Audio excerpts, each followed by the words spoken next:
Hello friends, स्वागत आहे तुमचं पुन्हा एकदा बाईटशीत प्रणू चॅनलमध्ये। आज बाईटशीत प्रणूमध्ये आपण मस्त असा मांदेलीचा रस्सा बनवणार आहोत। त्यासाठी सगळ्यात पहिल्यांदा आपण हे मांदेलीचे मासे घेतलेले आहेत।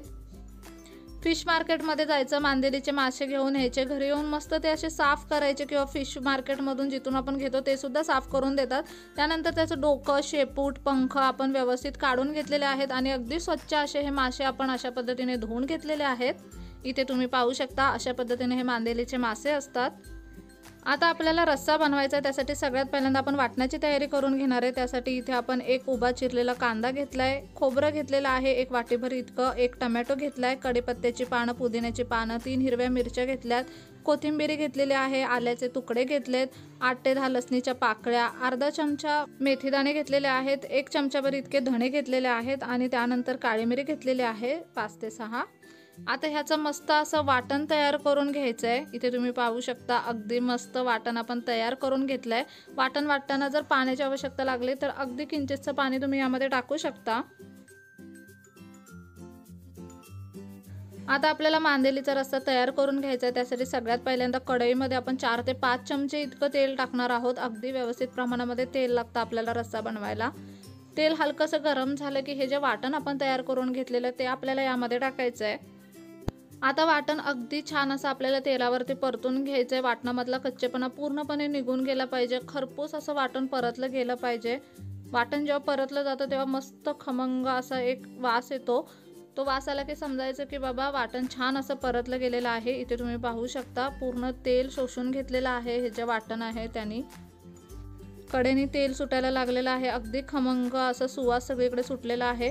वाटण आपलं छान असं परतून झालं की आता त्यामध्ये आपल्याला लाल तिखट टाकायचं आहे। यामध्ये ऑलरेडी आपण मिरची टाकली त्यामुळे बेताने लाल तिखट टाकणार आहोत।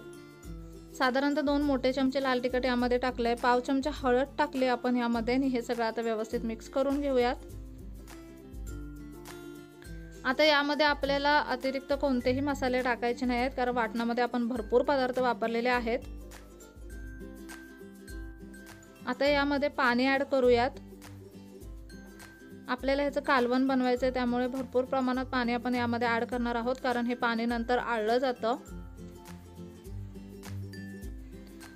घट्टसर असं कालवण बनतं, त्यामुळे इथे तुम्ही पाहू शकता आपण इतकं पाणी इथे ॲड केलेलं आहे।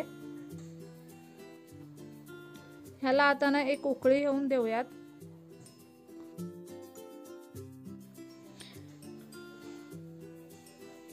इथे गॅसचा फ्लेम आपण हाय ठेवलेला आहे आणि तुम्ही पाहू शकता मस्त अशी उकळी सुद्धा आलेली आहे। आता जे मांदेली आपण स्वच्छ अशी धुवून घेतलेली ते मांदेलीचे मासे यामध्ये आपल्याला टाकायचे आहेत।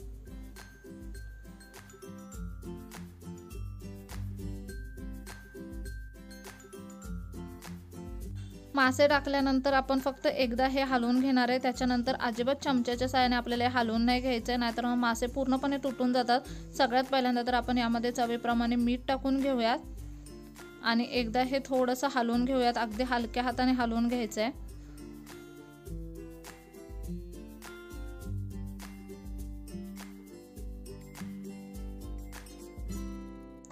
आता मासे शिजेपर्यंत आपल्याला अजिबात चमच्याने हे हलवायचं नाहीये कालवण, नाहीतर मग मासे पूर्णपणे तुटून जातात। इथे आपण एक कोकम आता टाकणार आहोत। आता आपण मीडियम गॅस करायचा आणि यावरती झाकून ठेवायचं आणि साधारणतः 10 ते 12 मिनिटं आरामात हे मासे शिजून द्यायचे।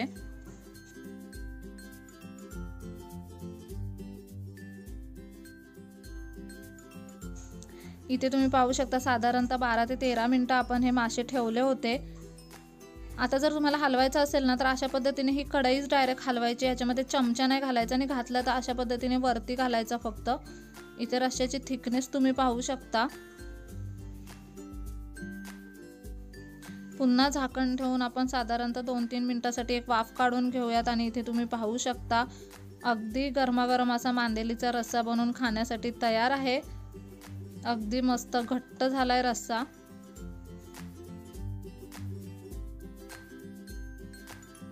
वरून तुम्ही ना इथे गार्निशिंगसाठी कोथिंबीर सुद्धा टाकू शकता।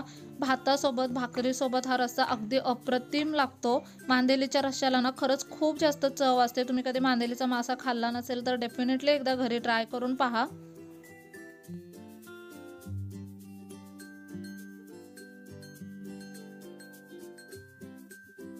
माशांचा रस्सा बनवण्याची ही खूप सोपी पद्धत आहे। नक्की ही रेसिपी घरी ट्राय करा। व्हिडिओ कसा वाटला कमेंट बॉक्समध्ये सांगायला अजिबात विसरू नका।